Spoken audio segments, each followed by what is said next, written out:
بسم اللہ الرحمن الرحیم۔ شروع کرتا ہوں اللہ کے نام سے جو بڑا مہربان نہایت رحم کرنے والا ہے۔ میں ہوں ساجد دیشانی اور آپ دیکھ رہے ہیں ہدایت ٹی وی۔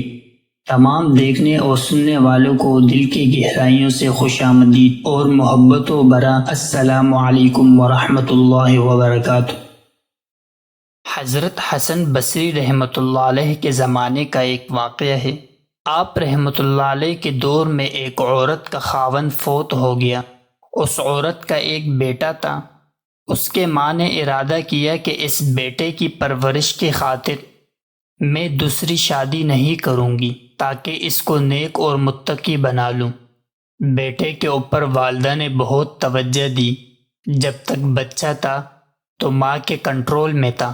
تھوڑی سی جوانی کی عمر آئی تو برے دوست مل گئے، اور برے دوست وہ ہوتے ہیں جو انسان کو زبردستی برائی کی طرف لے جاتے ہیں۔ برے کام کرنے لگا، ہر طرف سے شکایت آنے لگی۔ یہ عورت بار بار بیٹے کو لے کر حضرت حسن بصری رحمۃ اللہ علیہ کی خدمت میں لے جاتی، مگر یہ نوجوان اتنا تیز تھا کہ حضرت کو بھی دھوکہ اور چکمہ دے دیتا۔ کبھی بات سن کر کہتا کہ میں ایسا پھر نہیں کروں گا، اور اگلے ہی دن اس کے بالکل برخلاف کام کرتا۔ ایک کان سے سنتا تو دوسرے کان سے نکال دیتا۔ کسی نصیحت کا اس کے اوپر کوئی اثر نہیں ہوتا تھا، یہاں تک کہ جب اور بڑا ہوا تو گھناؤنے قسم کے گناہ کرنے لگا۔ اس کی ماں خون کے آنسو روتی تھی، اس کی وجہ سے میں نے دوسری شادی نہیں کی، اور یہ ایسا نکلا کہ شہر کا سب سے بڑا غنڈہ ہے۔ اس کو سمجھاتی مگر وہ نہ سمجھتا۔ اپنی جوانی میں دیوانہ تھا، اور جوانی ایسی ہی چیز ہے کہ اس میں انسان اللہ رب العزت کو بھول جاتا ہے۔ مال انسان جتنا بھی کما لے، گناہ جتنے بھی کر لیں، بس آخر موت نے آنا ہے اور پھر اسی قبر میں جانا ہے۔ نوجوانی کے اندر انسان بھول جاتا ہے کہ موت نے آنا ہے، تو یہ نوجوان بھی بھولا ہوا تھا۔ اللہ کی شان دیکھو، اللہ تعالیٰ نے جوانی ہی میں اس کو بہت بیمار کر دیا۔ ایسا بیمار ہوا کہ کروٹ بھی نہ بدل سکتا تھا۔ ماں آخر ناراض تھی، مگر پھر بھی اس کی خوب خدمت کرتی۔ ہر قسم کے طبیب کو بلا لیا، ہر ایک نے علاج کیا، مگر کوئی فائدہ نہیں ہوا۔ چند مہینے اور گزرے تو کمزوری ہوتے ہوتے ایسا وقت بھی آیا کہ طبیب نے کہا یہ اب بالکل لا علاج ہے۔ اس نوجوان کو بھی خود محسوس ہونے لگا کہ اب میری جان جا رہی ہے۔ پہلی مرتبہ زندگی میں اس کو اپنی غلطی کا احساس ہوا کہ زندگی بھر ماں مجھ کو نیکی کے لیے کہتی اور بڑے بزرگ بھی مجھے نیکی کے لیے کہتے، مگر میں اپنے خواہشات میں اللہ رب العزت کو بالکل بھول گیا، اور اس کو بہت افسوس ہوا کہ اللہ کے پاس جانے کا وقت ہے، مگر میرے پاس تو کوئی عمل نہیں، بالکل آخری وقت ہے۔ ماں سے کہتا ہے کہ میں نے سنا ہے توبہ کرنے والے کو اللہ تعالی معاف کر دیتے ہیں، تو آپ جائیں اور حضرت حسن بصری رحمۃ اللہ علیہ سے کہیں کہ مجھے توبہ کروا دیں، اور یہ بھی کہہ دے کہ مجھے پتہ چل گیا ہے کہ میرے پاس زیادہ وقت نہیں ہے، تو جب میرا انتقال ہو جائے تو آپ ہی میرا جنازہ پڑھانا۔ ماں یہ سن کر رونے لگی اور دوڑتی ہوئی حضرت کے پاس گئی۔ حضرت، میرے بیٹے کے آخری سانسیں چل رہی ہے، وہ چاہتا ہے کہ آپ تشریف لائے اور اس کو توبہ کروا دے۔